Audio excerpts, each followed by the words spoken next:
Great Gatsby, Chapter 3, Part 2. Well, who is he? I demanded. Do you know?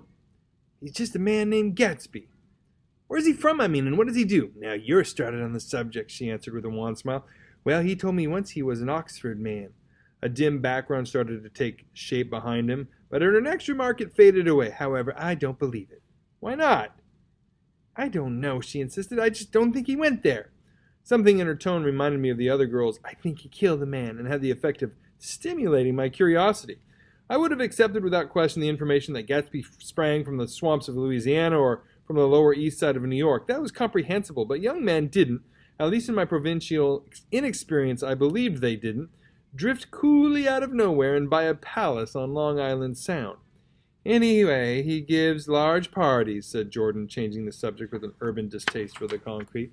And I like large parties. They're so intimate. At small parties, there isn't any privacy. There was the boom of a bass drum, and the voice of the orchestra leader rang out suddenly above the echolalia of the garden. Ladies and gentlemen, he cried, at the request of Mr. Gatsby, we are going to play for you Mr. Vladimir Tolstoy's latest work, which attracted so much attention at Carnegie Hall last May. If you read the papers, you know there was a big sensation. He smiled with a jovial condescension and added, some sensation, whereupon everybody laughed. The piece is known, he concluded lustily, as Vladimir Tolstoy's Jazz History of the World. The nature of Mr. Tolstoy's composition eluded me, because just as it began my eyes fell on Gatsby, standing alone on the marble steps and looking from one group to another with approving eyes. His tan skin was drawn attractively tight on his face, and his short hair looked as though it were trimmed every day. I could see nothing sinister about him. I wondered if the fact that he was not drinking helped to set him off from his guests, for it seemed to me that he grew more correct as the fraternal hilarity increased.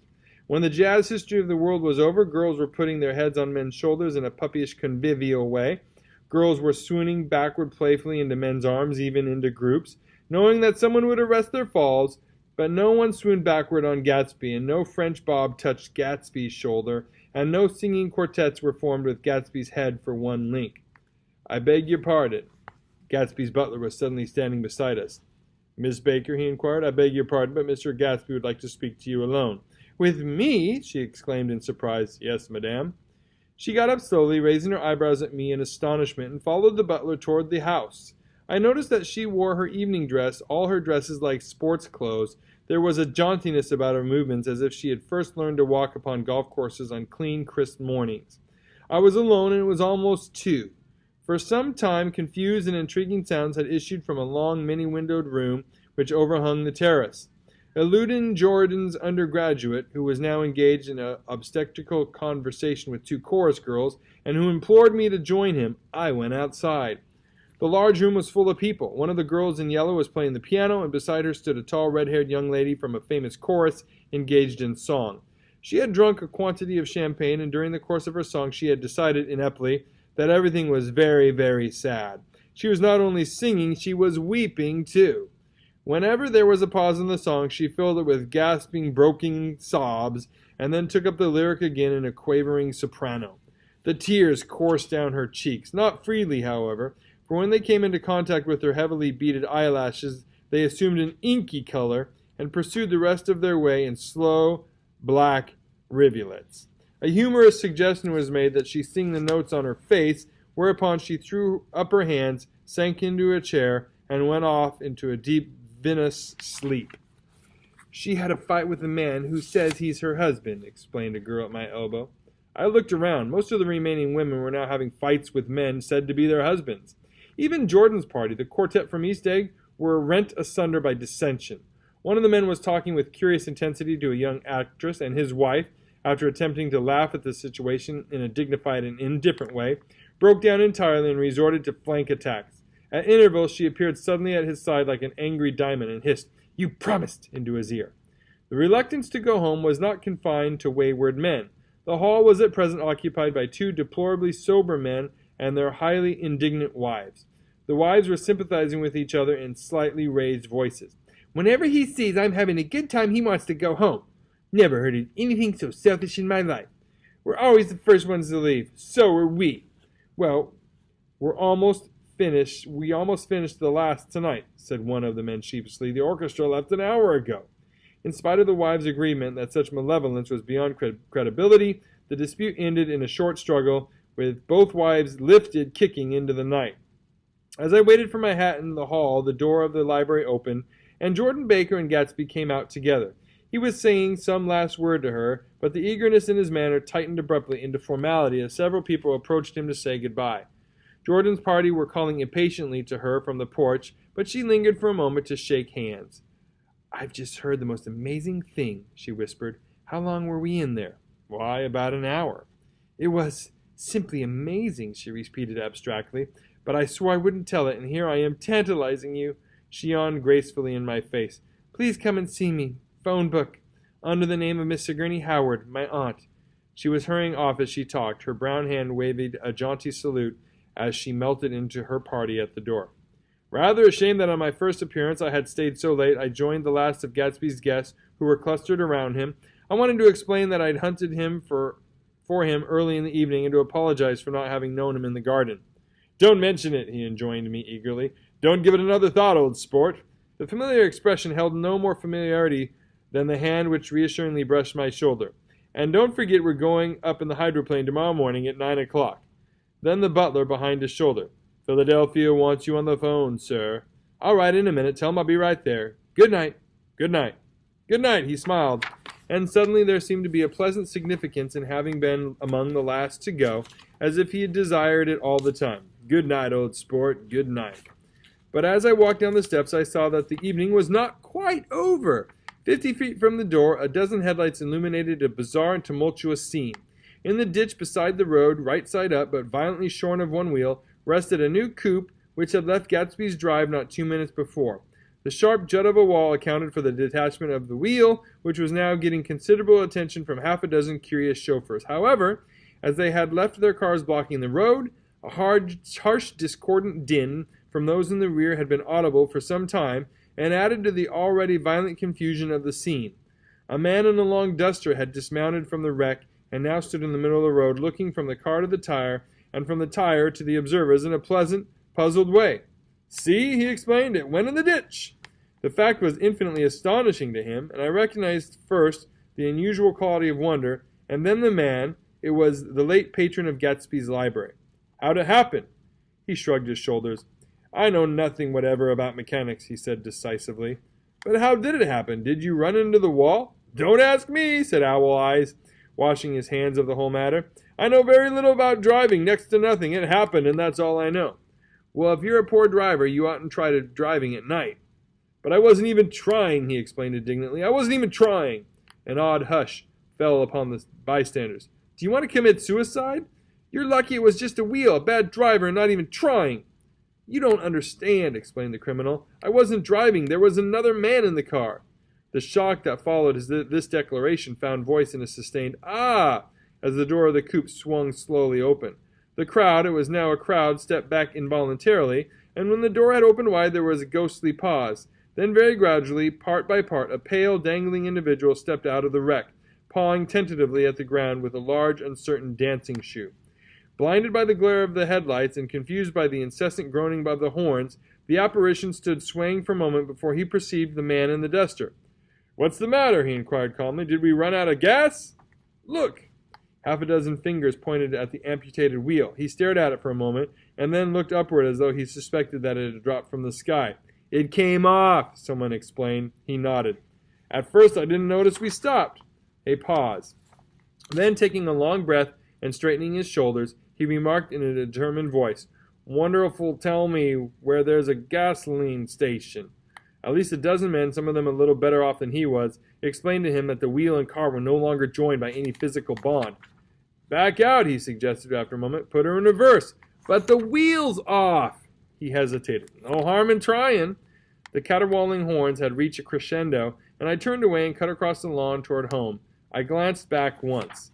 A wafer of a moon was shining over Gatsby's house, making the night fine as before, and surviving the laughter and the sound of a still glowing garden. A sudden emptiness seemed to have flown out from the windows and the great doors, endowing with complete isolation the figure of the host, who stood on the porch, his hand up in a formal gesture of farewell. Reading over what I've written so far, I see I've given the impression that the events of 3 nights several weeks apart were all that absorbed me. On the contrary, they were merely casual events in a crowded summer, and until much later they absorbed me infinitely less than my personal affairs. Most of the time I worked. In the early morning the sun threw my shadow westward as I hurried down the white chasms of lower New York to the Probity Trust. I knew the other clerks and young bond salesmen by their first names and lunched with them in dark, crowded restaurants on little pig sausages and mashed potatoes and coffee. I even had a short affair with a girl who lived in Jersey City and worked in the accounting department, but her brother began throwing mean looks in my direction, so she went on her vacation in July, and I let it blow quietly away. I took dinner usually at the Yale Club. For some reason, it was the gloomiest event of my day, and then I went upstairs to the library and studied investments and securities for a conscientious hour. There were generally a few rioters around, but they never came into the library, so it was a good place to work. After that, the night was mellow. I strode down Madison Avenue past the old Murray Hill Hotel and over 33rd Street to the Pennsylvania Station. I began to like New York, the racy, adventurous feel of it at night, and the satisfaction that the constant flicker of men and women and machines gives to the restless eye. I liked to walk up Fifth Avenue and pick out romantic women from the crowd and imagine that in a few minutes I was going to enter their lives and no one would ever know or disapprove. Sometimes in my mind I followed them to their apartments on the corner of hidden streets, and they turned and smiled back at me before they faded through a door into warm darkness. At the enchanted metropolitan twilight, I felt a haunting loneliness sometimes, and I felt it in others. Poor young clerks who loitered in front of windows waiting until it was time for solitary restaurant dinner. Young clerks in the dusk wasting the most poignant moments of night and life. Again at 8 o'clock, when the dark lanes of the 40s were 5 deep with throbbing taxicabs bound for the theater district, I found a sinking in my heart. Forms leaned together in the taxis as they waited, and voices sang, and there was laughter from unheard jokes, and lighted cigarettes outlined unintelligible gestures inside. Imagining that I too was hurrying toward gaiety and sharing their intimate excitement, I wished them well. For a while I lost sight of Jordan Baker, and then in midsummer I found her again. At first I was flattered to go places with her because she was a golf champion and everyone knew her name. Then it was something more. I wasn't actually in love, but I felt a sort of tender curiosity. The bored, haughty face that she turned to the world concealed something. Most affectations conceal something eventually, even though they don't in the beginning, and one day I found out what it was. When we were on a house party together up in Warwick, she left a borrowed car out in the rain with the top down, and then lied about it. And suddenly I remembered the story about her that had eluded me that night at Daisy's. At her first big golf tournament, there was a row that nearly reached the newspapers, a suggestion that she had moved her ball from a bad lie in the semifinal round. The thing approached the proportions of a scandal, then died away. A caddy retracted his statement, and the only other witness admitted that he might have been mistaken. The incident and the name had remained together in my mind. Jordan Baker instinctively avoided clever, shrewd men, and now I saw that this was because she felt safer on a plane where any divergence from a code would be thought impossible. She was incurably dishonest. She wasn't able to endure being at a disadvantage, and given this unwillingness, I suppose she had begun dealing in subterfuges when she was very young in order to keep that cool, insolent smile turned to the world and yet satisfy the demands of her hard, jaunty body. It made no difference to me. Dishonesty in a woman is a thing you never blame deeply. I was casually sorry, and then I forgot. It was on that same house party that we had a curious conversation about driving a car. It started because she passed so close to some workmen that our fender flicked a button on one man's coat. "You're a rotten driver," I protested. "Either you ought to be more careful, or you oughtn't to drive at all." "I am careful."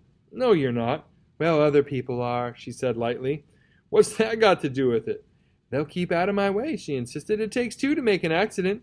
"Suppose you met somebody just as careless as yourself." "I hope I never will," she answered. "I hate careless people. That's why I like you."